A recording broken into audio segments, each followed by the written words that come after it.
see India in the next 2 decades, and what is your vision? What vision drives you? Well, for me, I believe in the destiny of our country, right? And the destiny of our country is, I believe that India has arrived. If not, it will arrive on the global stage. But I think that stems from a mix of two factors. The realm that all of you and all of us talk about incessantly is the economic realm, and that is of India's hard power, right?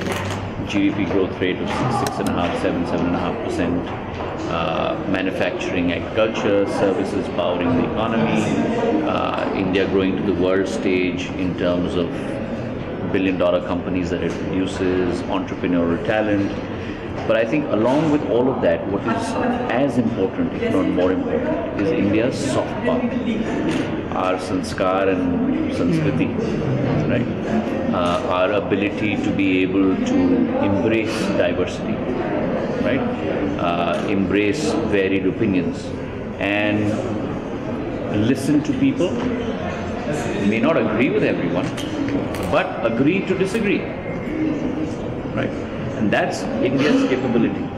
And India as a country has always been one that has believed in not only the prosperity of herself, but the prosperity of all who she works with.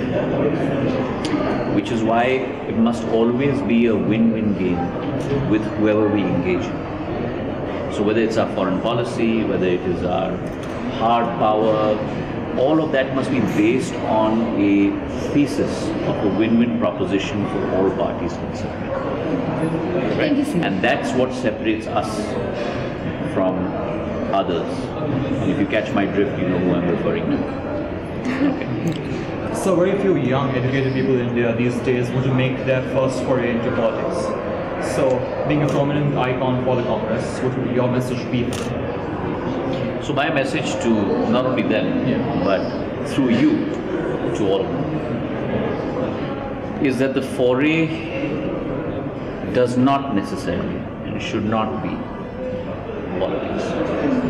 Because politics has a lot of negative connotations attached to it, right? Your call in life must be public service.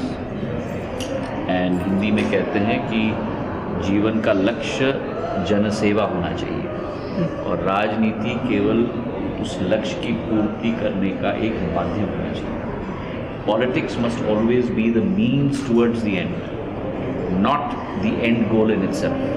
The end goal must always be public service, to leave the people you interact with in a better place than they were prior to your interaction, to leave the people of your area in a much more developed, happier environment than they were before you came in contact with them. If that is what you can achieve, then that is a life worth it.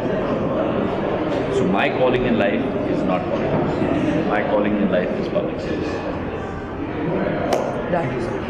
Sir, what are your thoughts on improving the current education system in India?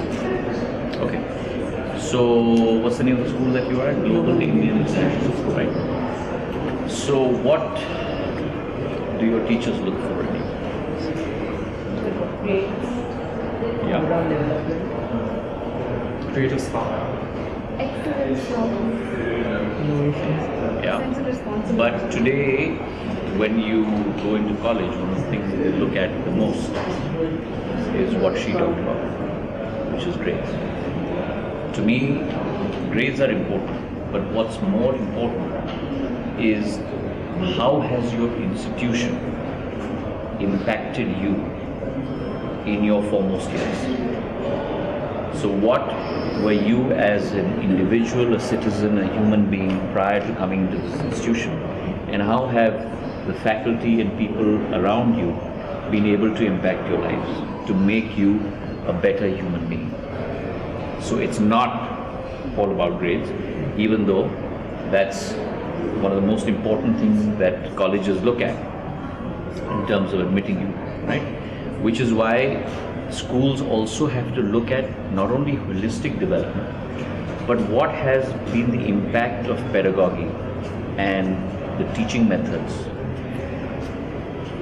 the contribution to you, not only in terms of your grades, but building of character, building of values, building of morals. Because I certainly believe that in as much as parents impact your lives, your teachers impact your lives equally. Because all your waking hours, probably the maximum amount of time is spent by you with your faculty, more than even your parents. Right? So it's that teacher, that faculty member that is able to instill their values by being a role model, to be able to find that creative spark in your capabilities in a certain area and fire that spark and push you. Right? That's the ability of an institution to be able to impact you. So for me, education should not be measured by only grades. Education should be measured by the impact that the institution has on you to develop you into a good human being for society. I think our school believes in the same thing. And my question to you is, sir, what is the most priceless lesson you've gotten from your father, who played a major role in the Indian National Congress? Very simple. For me, my father is my role model, and the one I wouldn't call it a lesson, but I think the one calling that I learned from him, which is what I'd like to imbibe in my life, is A, be a good human being, and try and find a place in people's hearts. That's a much more difficult thing to do than to become a multi-billionaire, than to become a very crafty, shrewd politician, right? Because earning people's not only respect, but earning people's love is probably the most difficult thing to do in life. So whether it's for you as a leader, whether it's for you as a homemaker, whether it's for you as a business person, right? Have the ability to touch people's lives around you. Because that's what makes you and your organization and your life successful. Okay? Good luck. Thank you very much. Very nice seeing you. Sagaranna Shubhicha. Thank you, sir. Okay? Very nice seeing you. Good luck.